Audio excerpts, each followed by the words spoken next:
ለብና ብራዘር ጥያቄ ካልመለስክ ለምን እንወያያለን? አሁን ወገና ተረጋበልና እንዴ ምንድነው ያልከው አንተ? ቁርአን ዑመር ላይ ወረደ ያልከውና እንዴ ረጋበል ቃሉ መጽሐፉ ምንድነው የሚለው? መጽሐፉ የሚለው ቁርአን ወረደ ወይስ ደግሞ ዑመር ላይ ወረደ የሚለው? እቺ ብቻ መልስልኝ፣ ከዛ እንከራከርም። እሺ ልመልስልሽ። ዑመር ምን አለ? ዑመር ካላ ጋር በሶስት ነገር ተስማምቻለሁ። ጥያቄ ስለመስማት አለም እባክህ አንዴ ረጋብ። አየህ እያደመጥክ አይደለም። እባክህ አዳምጣኝ። ጥያቄ መሰለህ ሐዲሱ የሚለው ቁርአን ወረደ ነው ወይስ ቁርአን ዑመር ላይ ወረደ የሚለው? ከሁለት አንዱ የትኛው ነው የሚለው?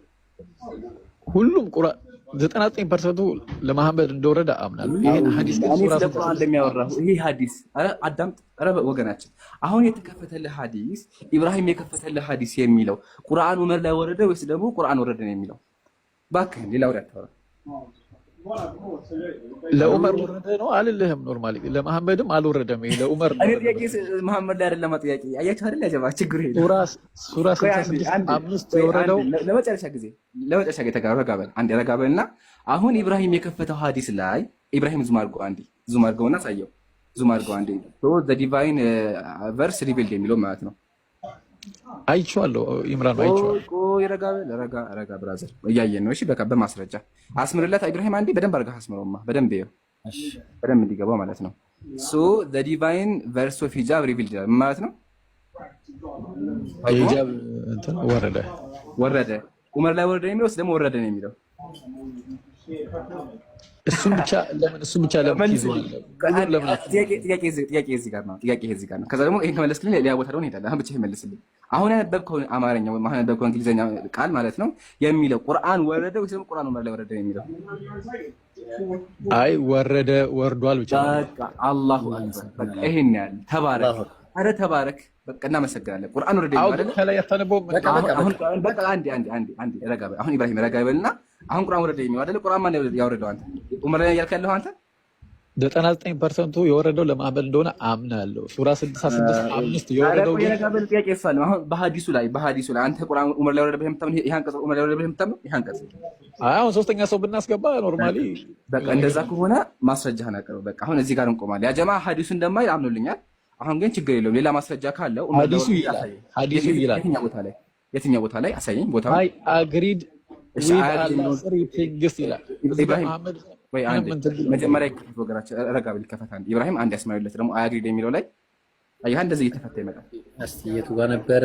ቆይ ስጀምረው ዑመር ሰይድ አይ አግሪድ ዊዝ አላህ ኢን ትሪ ቲንግስ አለ። ይኸው አስምርበት። እሺ ወገናችን አግሪድ ማለት ነው ተስማምቻለሁ ካለ ጋር በሶስት ነገሮች ተስማምቻለሁ ማለት ቁርአን ወርዶልኛል ማለት ነው። ሙሉ በደንብ አታነበውም? አይ እኔ ሙሉን አግሪድ የሚለው ቀብቻ ፍታልኝ። መጀመሪያ ቅድም አግሪድ ስትል ስለነበረ ፍታልኝ። አግሪድ ማለት ተስማምቻለሁ ማለት ወይስ ደግሞ ወርዶልኛል ቁርአን ማለት ነው? እኔ እንግዲህ ጆሮዬ ተስማምቻለሁ ማለት አይደለ? ኦኬ ማይ ተስማምቻለሁ ማለት አይደለ? አዎ ተስማምቻለሁ ካለ ጋር በሶስት ቁርአን ላይ ወረደ የሚለው ታሪክ ቁርአን ላይ ወረደ የሚለው አሳየኝ። የት ላይ ነው? አግሪድ መስማት ማለት እኮ ነው ብራዘር። ተባረክ። አያችሁ አይደል? እንደዚህ ደስ ይላል። ጎበዝ ነህ። አግሪድ ማለት ቁርአን ወርዶልኛል ተስማምቻለሁ ማለት ነው። ኢምራን እንደዛ አሁን ወገናችን ዑመር ላይ ወረደ የሚለው አሳየኝ ፕሊዝ። አታድክም። አሁን እዚህ ጋር የመሐመድ አስተዋጽኦ ምንድን ነው? የመሐመድ አስተዋጽኦ ቁርአን ወረደ። ነብዩ ላይ ቁርአን ወረደ። ነብዩ መሐመድ ላይ ቁርአን ወረደ። ኢምራን እኔ እንግሊዝኛውን በደንብ አይቼዋለሁ። መልስልኝ ማለት ብራዘር። እኔ ያኔ ባጭሩ መልስልሃል። አያ ለምን መልስ ስላለኝ አሁን እባክህ ወገናችን የትኛውም ክርስቲያን ቆይ እንዳዳምጠኝ። የትኛውም ዲያቆን ተናግሮት የሚያውቀው ነው አንተ ያልከው። ምንድን ነው ያልከው?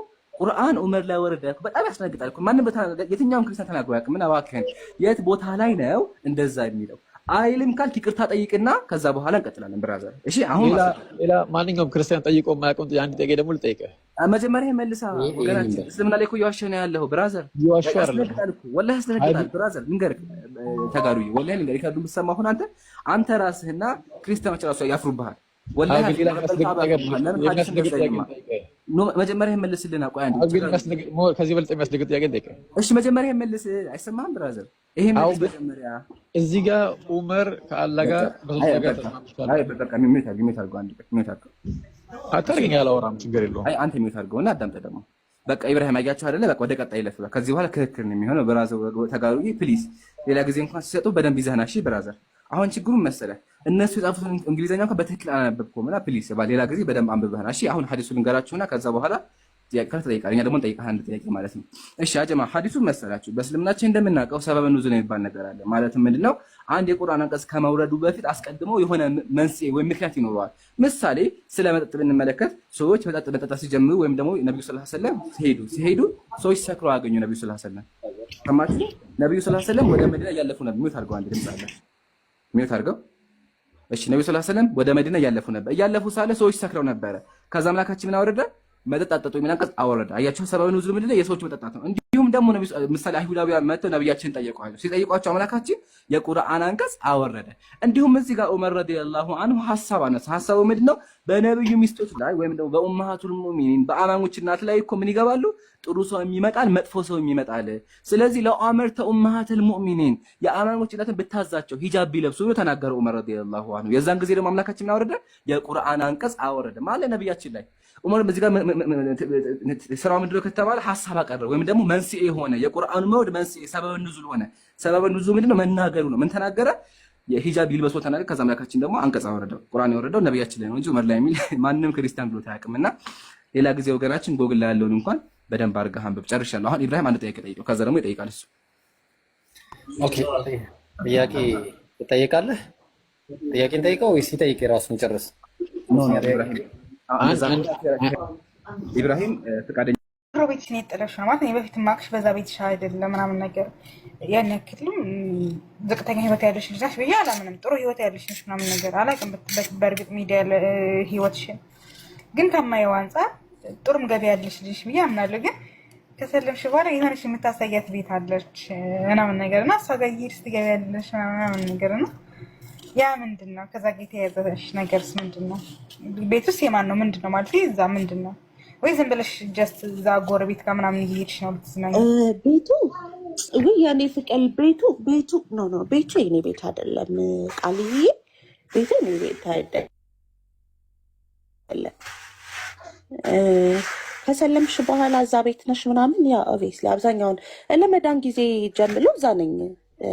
አንዴ እዚህ አንዴ እዛ አንዴ እዛ ነበር እና ከዛ ግን ሙሉ ደግሞ አጠቃላይ እዛ የነበርኩት። ያ ቤት የሰው ቤት ነው።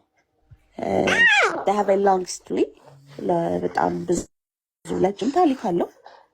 ያንን ደግሞ ታሪክ እዚህ ሶሻል ሚዲያ ላይ መጥቼ ያላውላ እዛ ቤት ላይ ረጅም ጊዜ ተቀምጠሻል? የስ ተቀምጫለሁ። ከእምነት ጋር ተገናኘ ወይ ቤተሰብ ጋር ስላልነበርኩኝ ድሎም የምንውለው ከቤተሰብ ጋር ነው። ከሰለምኩኝ በኋላ ከቤት ወጥቻለሁ። የስ ወጥቻለሁ። ማንም ሰው ቻሌንጅ ያደርጋል ነው ሰው ያህ ቤት ያንቺ ነው ወይ አይደለም? ግልጽ ነው። እዛ ቤት ላይ ሆነሽ ላይቭ ላይ ገብተሻል። በጣም ፈልዘል የኔ ጉዳይ ስለሄደ ነው። እንደውም ገብቼ እኔ እንደዚህ አይነት ቤት ውስጥ ብንል እንደዚህ አይነት ነገር ውስጥ ላሱ ባደል ማንም ስለኔ አይመለከተውም ብዬ ነው የተናገርኩት። መስላት የምችል ልጅ ነኝ ብዬ ነው የተናገርኩት እንጂ እዚህ ቤት ውስጥ ነው ላለው እንዱኝ አላልኩም። ስለዚህ ላይክ ሰው ቻሌንጅ የሚያደርገውን ነገር በእምነቱ ቻሌንጅ ሊያደርግ የሚችለውን አንዱን የሆነ ቻሌንጅ የሚባለው ነገር ቻሌንጅ አድርጌበታለሁ። በቃ